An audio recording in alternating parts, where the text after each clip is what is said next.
Hello guys, this is JP Roy. तो guys आज के वीडियो का हमारा जो टॉपिक है नर्वस सिस्टम से कुछ रिलेटेड टर्मोलॉजी के बारे में।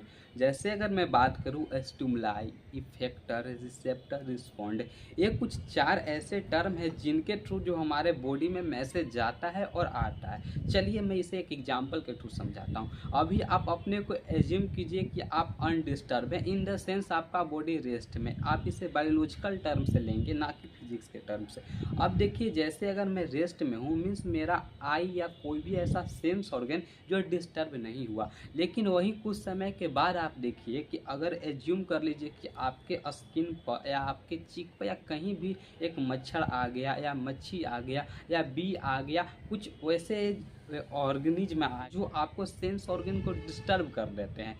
और इतना ही प्रोसेस को होने में आप मच्छी को भगाएंगे, मच्छर को मारेंगे, छिपकली आ गया उसको आप हटाएंगे। इतना जो प्रोसेस होता है इन्हीं चार टर्म में होता है और इन चार टर्म को अच्छे से समझते हैं। तो चलिए शुरू से शुरू करते हैं। फर्स्ट जो होता है हमारा स्टिमुलस होता है, जो कि एक सिंगुलर शब्द है। वहीं अगर दूसरी की बात करूँ तो स्टिमुलाई दोनों एक ही है, लेकिन सिंगुलर और प्लूरल है, ये इंग्लिश का बात है।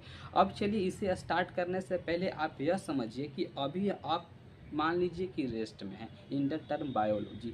अब कुछ हमारे लिए आता है वैसा ऑर्गेनिज्म जो हमारे डिस्टर्बेंस करता है, जैसे मच्छर आ गया। अब जैसे ही मच्छर हमें बीट करेगा तो हम अपने हाथ से उसे मारेंगे, हमारा आँख वहाँ पर जाएगा, ये सब जाएगा। ये जब डिस्टर्बेंस जो हमारे बॉडी में हुआ वो हो गया हमारे लिए एक स्टिमुलस की तरह एक्ट कर रहा है। अब वहीं दूसरी तरफ देखिए, जो हमारे मच्छर को देखा, मच्छर को कौन देखा? आँख देखा। अब यह जो हमारे आँख होते हैं ये हमारे रिसेप्टर की तरह एक्ट करते हैं, ठीक है। और आप दूसरा भी एग्जांपल ले सकते हैं, जैसे हीट की ही बात करूँ तो जो हमारा थर्मल की तरह एक्ट कर रहा है वो स्किन कर रहा है, ठीक है। अब मैं यहाँ पर आपको ऐसे मार रहा हूँ या अपने गाल को ऐसे मार रहा हूँ तो यहाँ से जो सेंस हो रहा है ये सब थर्मल। ऐसे ही हमारे 5 फोनो रिसेप्टर होते हैं, हालांकि इससे ज़्यादा भी होते हैं, इनके बारे में चर्चा मैं करने वाला हूँ। उसके बाद की अगर मैं बात करूँ इफेक्टर, अब देखिए जो हमारा रिसेप्टर थे वो क्या किए, उस देखें उसके बाद, और जो उसके द्वारा देखने के बाद वो कुछ ना कुछ रिलीज करते हैं हार्मोन एग्जाइम, उसको क्या रिस्पॉन्स देने के लिए। तो वो जो होते हैं वो हमारे इफेक्टर में आते हैं।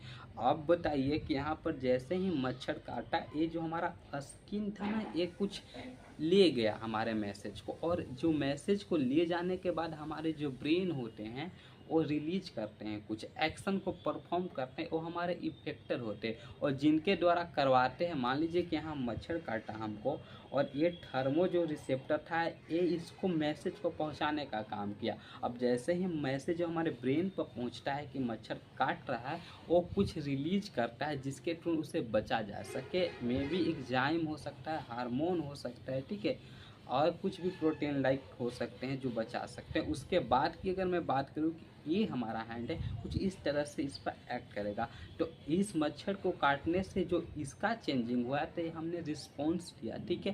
तो उम्मीद करता हूं कि हमें 3 क्लियर होगा, स्टिमुलाई क्लियर हो गया होगा, ठीक है, इफेक्टर और रिस्पॉन्ड क्लियर हो गया। अब आइए हम लोग डिटेल्स में बात करते हैं कि हमारा रिसेप्टर क्या होता है।